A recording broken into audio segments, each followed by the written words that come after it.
दोस्तों, अंतिम समय में परमेश्वर के प्रकोप के 7 कटोरे जो इस पृथ्वी पर 7 भयानक विपत्तियां लेकर आएंगे, पृथ्वी पर उंडेले जाएंगे। ऐसा हम प्रकाशित वाक्य 15 और 16 अध्याय में पढ़ते हैं।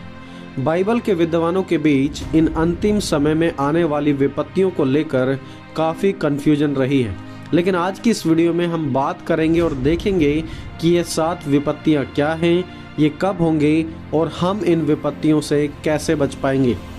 याद रखें, ये विपत्ति का समय संपूर्ण मानव इतिहास में सबसे ज़्यादा दर्दनाक समय होगा। ऐसा इंसानियत के समय में पहले कभी नहीं हुआ। एक ऐसा दृश्य जो मनुष्य ने पहले कभी ना देखा होगा और अब हम अंत के इस समय के बिल्कुल निकट हैं। तो चलिए हम देखते हैं कि पवित्र बाइबल का इस पर क्या कहना है और हम तमाम बातों को पवित्र बाइबल से ही देखेंगे।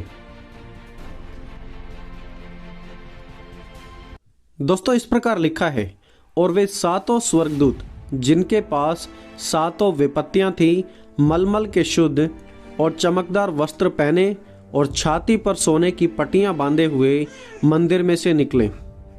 तब उन 4 प्राणियों में से एक ने उन 7 स्वर्गदूतों को परमेश्वर जो युगानुयुग जीता है के प्रकोप के कटोरे दिए।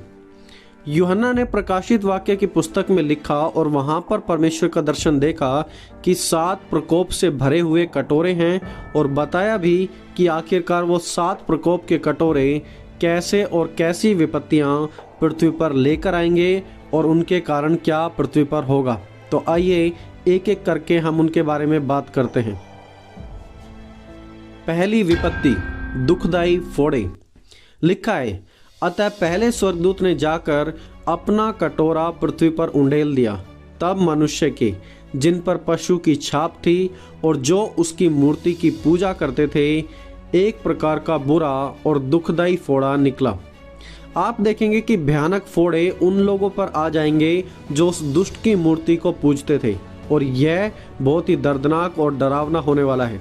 उसके बाद देखेंगे कि जो सिर्फ परमेश्वर के लोग हैं वही ठीक रहेंगे, उन पर कोई भी फोड़े की विपत्ति नहीं आएगी। याद करें कि पुराने नियम में भी परमेश्वर ऐसी विपत्तियों को लेकर आए थे फिरौन और मिस्र के लोगों के समय में। जब मिस्र के लोगों ने परमेश्वर के लोगों को पीड़ा दी थी, तब परमेश्वर ने उन पर ऐसी विपत्तियां डाली थी मूसा के समय में।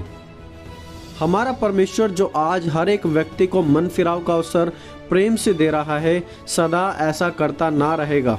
यह कटोरा परमेश्वर के प्रकोप का कटोरा, जिसे पृथ्वी बर्दाश्त नहीं कर पाएगी और ना ही कोई भी पापी मनुष्य बर्दाश्त कर पाएगा, यह बहुत ही जल्दी पृथ्वी पर उंडेला जाएगा। लेकिन जो परमेश्वर के लोग हैं, उन्हें उसके द्वारा कुछ भी हानि ना होगी।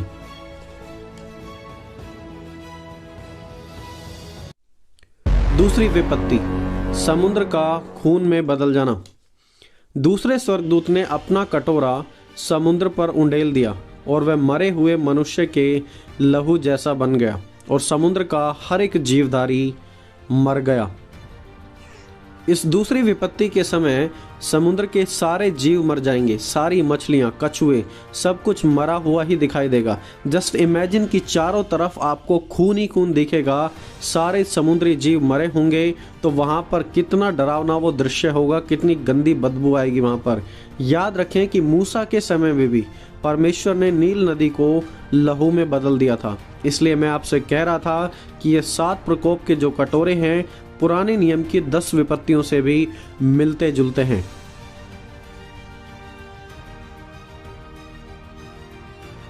तीसरी विपत्ति, नदियों के पानी का खून बन जाना। तब तीसरे स्वर्गदूत ने अपना कटोरा नदियों और पानी के सोतों पर उंडेल दिया और वे लहू बन गए। इस विपत्ति के समय तमाम नदियां जिन पर मानव जाति निर्भर रहती है अपने पीने के पानी के लिए, वो सभी के सभी खून में बदल जाएंगी। और खून में क्यों बदल जाएंगी, इसका भी एक कारण यहाँ पर दिया गया है।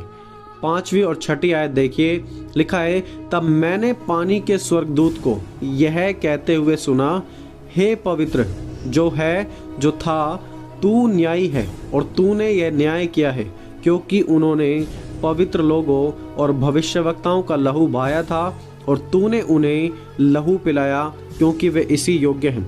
दुष्ट और दुष्टता के फॉलोवर्स ने परमेश्वर के लोगों का, परमेश्वर के सेवकों का, भविष्यवक्ताओं का व्यर्थ में लहू बहाया, उन्हें सताया, और अब उन लोगों को उनके कुकर्मों की सजा चुकानी होगी अब, क्योंकि वो परमेश्वर के प्रकोप को देखेंगे।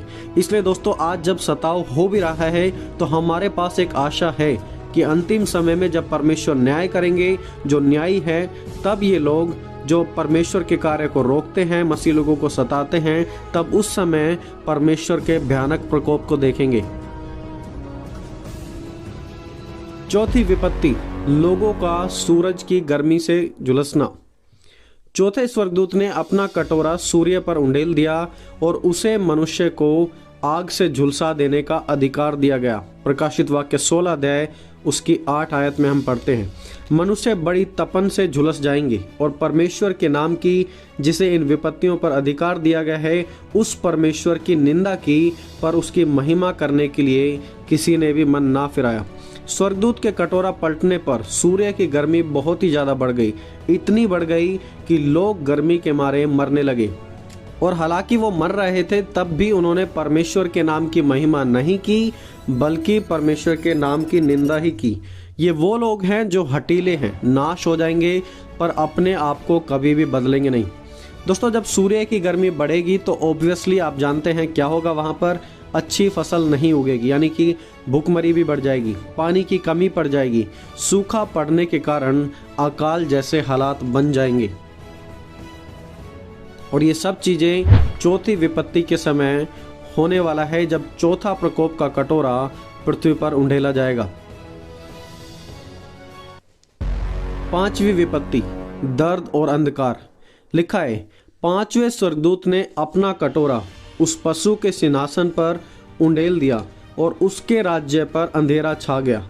लोग पीड़ा के मारे अपनी अपनी जीभ चबाने लगे और अपनी अपनी पीड़ाओं और फोड़ों के कारण स्वर्ग के परमेश्वर की निंदा की, पर अपने कामों से मन नहीं फिराया। अब वो लोग जो शैतान को अपना खुदा मानते थे, वो देखेंगे कि शैतान की ताकत कमजोर है और वो चाह कर भी कुछ नहीं कर पाएंगे। शैतान के पूरे राज्य पर अंधेरा छा जाएगा और घोर अंधियारा, और उसके लोगों को सिर्फ दर्द, फोड़े और बहुत ही ज्यादा पीड़ा मिलेगी। उन्हें कोई भी बचाने वाला नहीं मिलेगा वहां पर। छठी विपत्ति, फरात नदी का सूखना। लिखा है, छठवें स्वर्गदूत ने अपना कटोरा महानदी फरात पर उंडेल दिया और उसका पानी सूख गया कि पूर्व दिशाओं के राजाओं के लिए मार्ग तैयार हो। फरात नदी प्राचीन काल में बेबीलोन की सफलता का कारण थी। बेबीलोन की सिंचाई, दिनचर्या की जिंदगी, खेती, खाना, सब कुछ पूरे तरीके से फरात नदी पर ही निर्भर था। जब फरात नदी का पानी घट गया था, तब बेबीलोन के विनाश का वही कारण बना। पूर्व से किंग साइरस और उसकी सेना ने फरात नदी के सूख जाने के बाद बेबीलोन पर आक्रमण किया, क्योंकि अब उन्हें नदी पार करने में, बेबीलोन तक पहुंचने में बिल्कुल आसानी थी पानी के सूख जाने के कारण। और जस्ट लास्ट मंथ हमने देखा कि कैसे फरात नदी का जो पानी का लेवल है वो घट रहा है। बहुत सारी वीडियोस यूट्यूब पर उसके बारे में डाली गई। सातवीं विपत्ति, एक बड़ा भूकंप। लिखा है, सातवें स्वर्गदूत ने अपना कटोरा हवा पर उंडेल दिया और मंदिर के सिंहासन से यह बड़ा शब्द हुआ, हो चुका। फिर बिजलियां चमकी और शब्द ऐसा आया जैसा पहले गर्जन हुए, और एक बड़ा भूकंप जो पहले कभी ना आया था।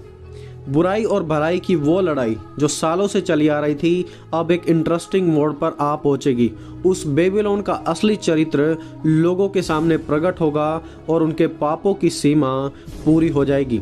और तब परमेश्वर अपने लोगों को तो बचा लेंगे जो उसके नाम पर विश्वास करते हैं और उसकी इच्छा के अनुसार अपनी जिंदगी को बिताते हैं। और तब बुरे लोगों का और बुराई का भी अंत किया जाएगा। उस दिन हर एक टापू अपनी स्थान से हिल जाएगा और पहाड़ों का भी पता ना लगेगा। आकाश से मनुष्य पर मन भर के बड़े बड़े ओले गिरेंगे, और इसलिए कि यह विपत्ति बहुत ही भारी थी, लोगों ने ओलों की विपत्ति के कारण फिर भी परमेश्वर की निंदा की। दोस्तों, पवित्र बाइबल में बताया गया है कि 40-45 केजी के, हिंदी में 1 मन यानी कि 40 किलो होता है, बट ओरिजिनली ग्रीक में यह लगभग 40 से 45 किलो होता है। तो 40 से 45 किलो के ओले पूरी पृथ्वी पर गिरेंगे। एक जबरदस्त भूकंप होगा जो जगत की उत्पत्ति के समय से आज तक कभी नहीं हुआ, किसी को उसका अंदाज़ा भी नहीं है। और तब देखिए पूरी इंसानियत की और पूरी जो पृथ्वी की हालत है वो क्या होगी, इसके बारे में हम पढ़ते हैं प्रकाशित वाक्य 6 अध्याय उसकी 14 से 17 आयत में। इस प्रकार लिखा है, आकाश ऐसा सरक गया जैसे पत्र लपेटने से सरक जाता है और हर एक पहाड़ और टापू अपने स्थान से टल गया। तब पृथ्वी के राजा और प्रधान और सरदार और धनवान सामर्थी लोग और हर एक दास और हर एक स्वतंत्र पहाड़ों की खोह में और चट्टानों में जा छिपे और पहाड़ों और चट्टानों से कहने लगे, हम पर गिर पड़ो और हमें उसके मुंह से जो सिंहासन पर बैठा है और मेमने के प्रकोप से छिपा लो, क्योंकि उनके प्रकोप का भयानक दिन आ पहुंचा है। अब कौन ठहर सकता है। तो दोस्तों वहाँ पर लिखा है कि इतना भयानक प्रकोप आने वाला है कि लोग पहाड़ों से कहेंगे, चट्टानों से कहेंगे कि हमें छिपा ले। किससे छिपा ले? जो सिंहासन पर बैठा है, उस मेमने के प्रकोप से छिपा लो, क्योंकि उनके प्रकोप का भयानक दिन आ पहुँचा है और अब कौन उसके सामने ठहर सकता है। तो दोस्तों पवित्र बाइबल का कहना है ये बड़े ही भयानक विपत्ति के दिन होने वाले हैं, जिसके लिए आज हमें तैयार रहना है। दोस्तों आगे की वीडियो में आप ध्यान से देखिए कि आप कैसे परमेश्वर के इस प्रकोप से बच सकते हैं। याद रखें प्रकाशित वाक्य 14 अध्याय में हम अंतिम चेतावनी के बारे में पढ़ते हैं जो हमें दी गई थी 3 स्वर्गदूतों के द्वारा, जिसमें बताया गया है कि परमेश्वर के न्याय का दिन आ रहा है। प्रकाशित वाक्य 15 अध्याय उसकी दूसरी आयत में लिखा है, और मैंने आग से मिले हुए कांच के जैसा एक समुद्र देखा, और जो लोग उस पशु पर और उसकी मूर्ति पर और उसके नाम के अंक पर जयवंत हुए थे, उन्हें कांच के समुद्र के निकट परमेश्वर की वीणाओं को लिए हुए खड़े देखा। दोस्तों वो लोग जो परमेश्वर के नाम पर विश्वास करते हैं, सिर्फ उसी की आराधना करते हैं और उसी के अनुसार जिंदगी जीते हैं और शैतान के सामने कभी नहीं झुकेंगे, यानी कि अपनी मौत भी एक्सेप्ट कर लेंगे लेकिन शैतान के सामने कभी नहीं झुकेंगे, उन पर यह विपत्ति और ये क्रोध उनके लिए कुछ भी नहीं कर पाएगा, क्योंकि परमेश्वर अपने लोगों की वहां पर रक्षा करेंगे और अपने लोगों के बचाव के लिए वहां पर खड़े हुए होंगे। दोस्तों यदि आज आपकी भी जिंदगी मसीह में कमजोर है तो आपका बचना मुश्किल है, इसलिए आज भी आपके पास समय है कि आप परमेश्वर में मजबूती से आएं, पूरे तरीके से विश्वास में आएं और यीशु को अपने जीवन का प्रभु मानकर मन फिराव करके अपने पापों की क्षमा मांगकर परमेश्वर के सामने अपने आप को पवित्र करके प्रकट करें। तभी आप और मैं उस भयानक समय से बच पाएंगे। दोस्तों परमेश्वर हमारी मदद करे और हमारी आत्माओं को तैयार करे।